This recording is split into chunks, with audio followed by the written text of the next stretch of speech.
Hello guys, তো কেমন আছো তোমরা? আশা করছি তোমরা সবাই অনেক ভালো আছো। আমার নতুন ভিডিওতে তোমাদের আবার অনেক অনেক স্বাগত। একটা কথা বলি শোনো, কালকেই তো পুজো হনুমানজি, তাই না?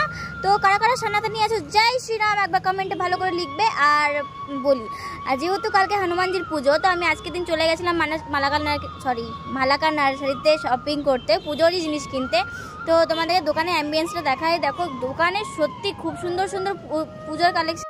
তো দেখো, স্পেশালি হনুমানজির পুজো ছেলেরা করে, আর আমিও হনুমানজির খুব বড় ভক্ত। তো আমিও ভাবলাম কি না, আমি একটু বাবার হেল্প করে দিই। তো দেখো এদিকে এখানে এসে সব জিনিস আমার কেনাকাটা প্রায় শেষের দিকে। আর এদিকে দেখো ছোট্ট ছোট্ট সুন্দর সুন্দর বালগোপালগুলো ছিল। আমার তো খুবই ভালো লাগে ঠাকুর ঠাকুর দেখতেও, ঠাকুরকে পুজো করতেও। আর এদিকে দেখো কত বড় বড় মালা, আমাকে যদি কেউ মালাটা পরিয়ে দেয় আমি মনে হয় ঢেকেই যাবো।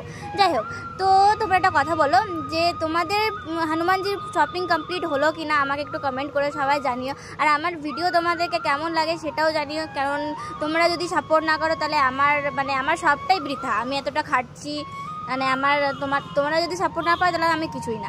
তো যাই হোক, একটু হাঁটতে হাঁটতে আগে চলে গেলাম। আর দেখলাম যেহেতু পুজোর উইক চলছে, আমাদের বিহারিতে তো নবরাত্রা হয়, তো নবরাত্রাতে দেখলাম যে সামনেই মায়ের পুজো, একটু মালাকার নার্সারিটা পেরিয়ে। তো এখানে এসে আমি তো খুবই খুশি যে দেখলাম যে একটা এত বড় বড় প্রতিমা হয়েছে, বাসন্তী পুজো চলছে।